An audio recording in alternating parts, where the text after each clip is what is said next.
Rust, a word guaranteed to strike fear into the heart of any classic car owner, particularly if you live in a country with a wet climate that salts their roads in winter, like Britain for example. Yeah. So Jamie and I are going to sort about rust proofing a classic car today, and what better car to use than this lovely Ford Orion a keep.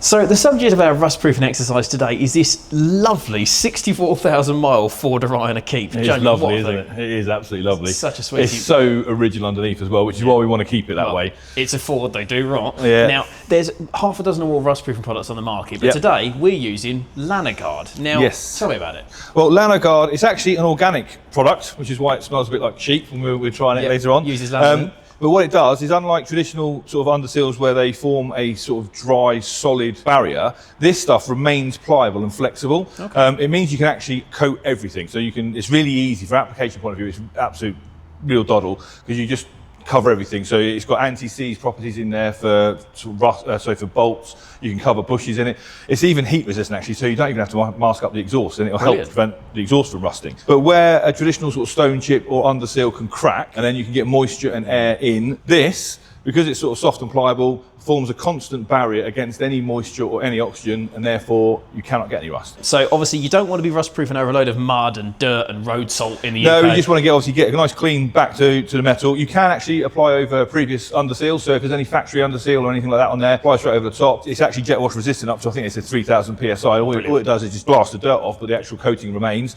So yeah, the first step is going to be get it outside, get it up in the air, jet wash off any road grime, dirt and whatever else. We've got a nice clean base to start with. Smashing. Right, let's get the hose pipe out.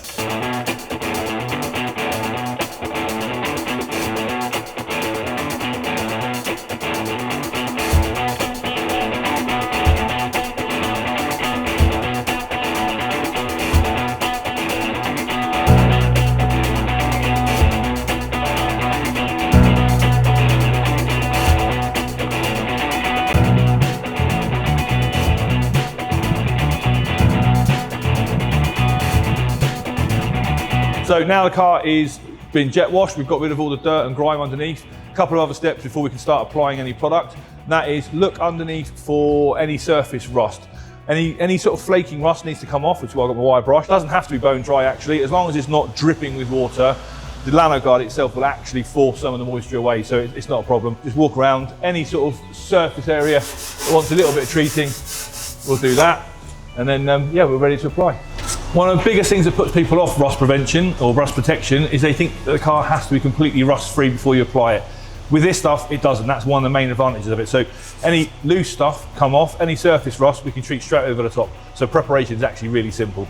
So armed with a wire brush, any big flaky bits, any bits of loose underseal, take them off. Other than that, stuff like this, it's all fine to treat, and the product will help cure that and treat that as it goes on. Very quickly, guesses in the comments as to what that bumper's from. Anyway, Jamie, what you got here?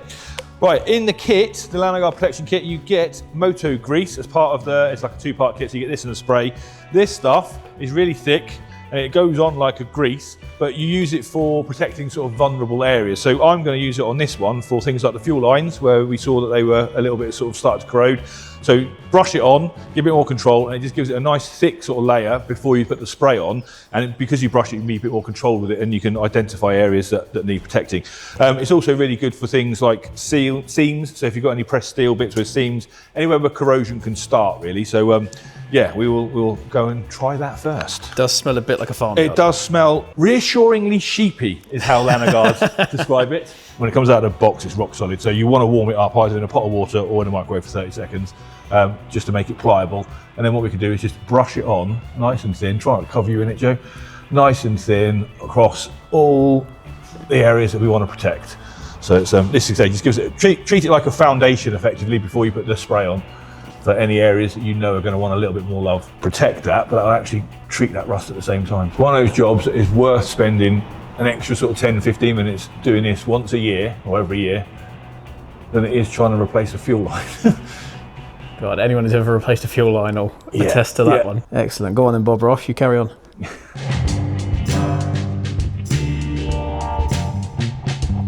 So when you're applying this, you may think, that looks a horrible colour, and it does actually as it comes out of the tin. But with this product, what happens is the first couple of days, it looks a bit soft and looks a bit funny colour. It will go sort of black or look black but eventually once it cures after 7 to 10 days, it settles down and goes clear. So it won't look as horrible and brown as that. It goes a lot nicer. And that's one of the main benefits of it, because it doesn't hide anything. So MOT testers will love you because they'll be able to see all the bodywork and all the structural chassis work and everything else. You're not hiding anything like you would do with a big, thick black Underseal. One of the big advantages over your traditional sort of thick black Underseal, good though they can be, it's not pretty. I've done it on my own cars and it does make the underside of your car look a bit sort of ugly and sludgy, whereas this preserves a lot of the originality. So that's +1 for the concourse judges there. You can apply this any time of the year. This and the spray, any time of the year.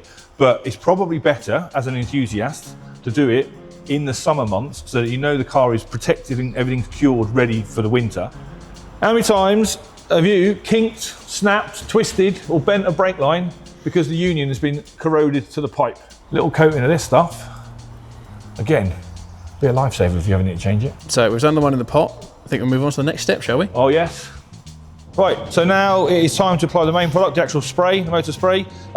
When we bought this one, we bought the kit that's got the 360-degree wand as well, which is an optional extra. Basically, this is an attachment that goes on the end of the spray gun, and it gives out a 360-degree spray or nozzle on the end of that, which is great for things like cavity wax, box sections on 4x4s and chassis, anything that you can get inside a cavity really. There isn't too much on the Orion, but we will use it on the inside of the chassis legs and anywhere where there's holes or moisture can get in. Just gives it added protection from the inside out really. But yeah, just literally screw on the nozzle, take off the original nozzle, screw that bit on, and we're ready to go. As I say, there's not too many areas on here where you want to use the cavity wax, but inside chassis sections like this is really good. Put the wand in, and then the trick here is to maintain constant pressure as you pull it back. So as you pull it back, you're coating as you spray. This has got a full 360-degree spray, so it's spraying all the way inside there, all directions, so you shouldn't get any rust within here, because as you drive along you get mud and road grime in there. Very easy to rot these out from within, and then you're doing a whole floor pan, and that's not much fun. Yeah, and these are actually sort of moisture repellent as well, so any moisture that is in there, this will help expel anyway. Nice. Have you guessed what this bumper's for yet? Comment below.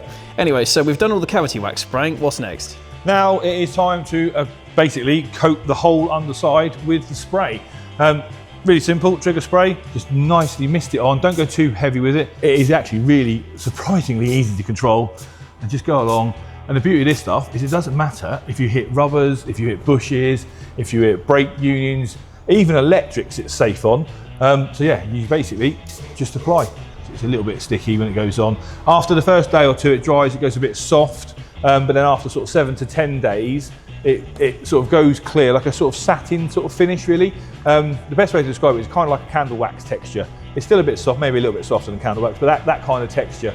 And that is deliberate, so it allows it to move in areas like this where you've got suspension components. Obviously the car will twist and flex. If you've got a real solid, brittle sort of coating on there, if any twisting and it'll crack, and as soon as you've got a crack, moisture can get in, and as soon as moisture gets in, it's game over. This stuff will actually sort of self-heal. So as it moves along, because it remains pliable, it actually self-heals, and then, yeah, so you're always coated, you're always protected.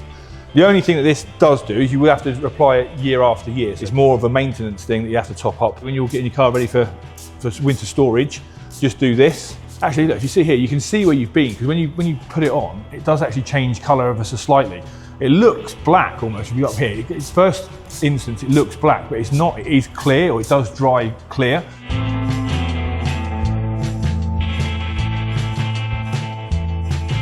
It's actually heat resistant up to 300 degrees C as well, this stuff, so you can coat your exhaust with it. Obviously this has got a nice original exhaust vent, so we don't really want to be replacing it with any aftermarket parts later on. Just gently mist over the top, and that'll be enough actually to protect that. That'll go in there, that'll treat that rust, that'll form a nice seal, and that'll prevent anything coming back again. It may smell for the first week or so when it gets warm, as any excess coating burns off, but after that it settles down and you get a nice dry wax-like finish on your exhaust. You keep this, and you can actually just buy top-up bottles as well. We'll put a link to in the description for where you can buy these bits from, obviously from Lanogard Direct, with all the prices, but the full kit is less than £100, £96 I think.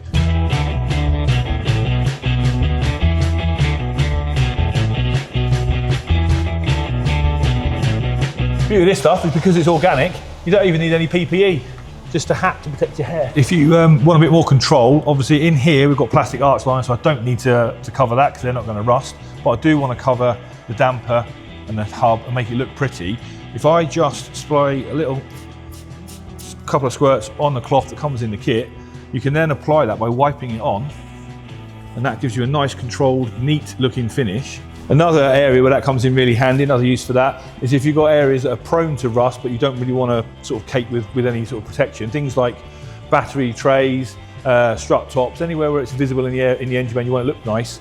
Again, top tip with that, spray some stuff on, wipe it, and it will be nice and protected, but it won't be unsightly. So it's yeah, really worth doing.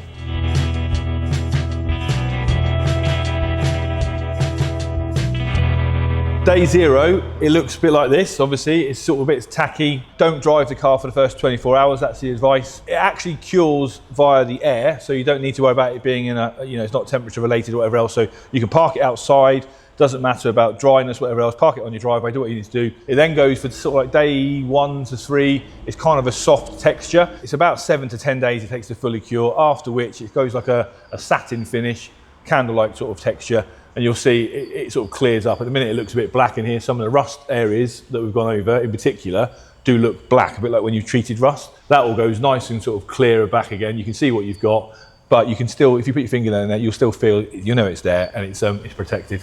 If you've rust-proofed a classic car before, you might have some questions about Lanolin specifically. So I'm going to ask the questions on your behalf and Jamie's going to answer them. So Jamie, for a start, try. Yeah, exactly. Can we apply this over existing underseal, or do you have to scrape it all off? No, that is a good question. Yes, you can, as long as that underseal is sound and not cracking. Obviously, if it's cracking and letting moisture in, then you want to get rid of it. And the lano guard will actually sort of form a seal above that then, again, protects against moisture and oxygen and rust. Brilliant. And how long is it realistically going to last? Lano guards say about 12 months. Obviously, if the car only comes out for 2 months a year and is indoors in a garage, you can probably push it a little bit longer.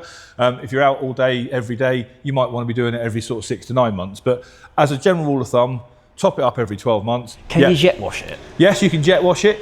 I would say if you want to go for a concourse type of finish and you want everything painted and powder coated, you can apply Lano guard over the top of that because it is clear, but it doesn't dry rock solid and dry. It always remains a little bit tacky, like a candle wax sort of texture. Things like 4x4s and off-roads and motorhomes and stuff like that, if you're going out camping in a field and you get arch full of mud, obviously you want to jet wash that off. You can jet wash it off. Yep. Could you use it on your daily driver as well if you're knocking it around on rough roads? 100%. That's what it's designed for. Ultimately, it's designed to protect against any sort of underneath corrosion. Yes, when you're doing a daily driver that's doing 10, 20,000 miles a year, the only thing I would say is probably do it top up every 6 months on that one rather than every 12 months. Brilliant. So there we have it. How to rust-proof your classic car, in this case with Lano guard. And Jamie, I think we've done a cracking job with the Orion. Yes, yeah, it's been good. It's been really fun to do actually as well. It's been nice and therapeutic. It's a real therapeutic job. Easy to do, as I say, you can do it with, well, what's the only tools we've had is a jet wash really. Yeah, pretty much. You can probably use the hose for that actually if you've got a really clean car.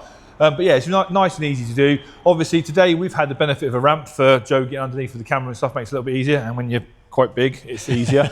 But as long as you can get underneath the car, whether that's on ramps at home, jacks and axle stands, as long as you can get your arm underneath and pull the trigger spray, you can actually coat this fine.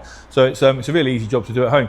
And actually, compared to a lot of traditional rust proofing, the big black thick wax I've used before, this isn't actually a particularly dirty job. It's a smelly one, but you're not covering rubbish and stain clothes and whatever. No, exactly. It's actually, like you say, when it's not an unpleasant job to do, you're all the more inclined to do it. Yeah. So yeah, I think this is really, really rewarding. And for the cost of the kit, less than 100 quid, yeah, I think it's well worth doing. Do go and click the link in the description to the Lano guard's website. You can buy the kit, all the bits and pieces. Works on trucks, vans, motorhomes, bikes, whatever. If anyone's brave enough to try it on a boat, I want to see how that works out. They do a boat version actually, so it's it's really good. It's absolutely perfect. But yeah, like bikes, mountain bikes, motorbikes. There you go. So do go and check out Lano guard's website to see all the details of the kit and buy one for yourself. And in the meantime, don't forget to like this video, subscribe to Classics World for 2 new videos every single week, and we'll see you again very soon. See you soon.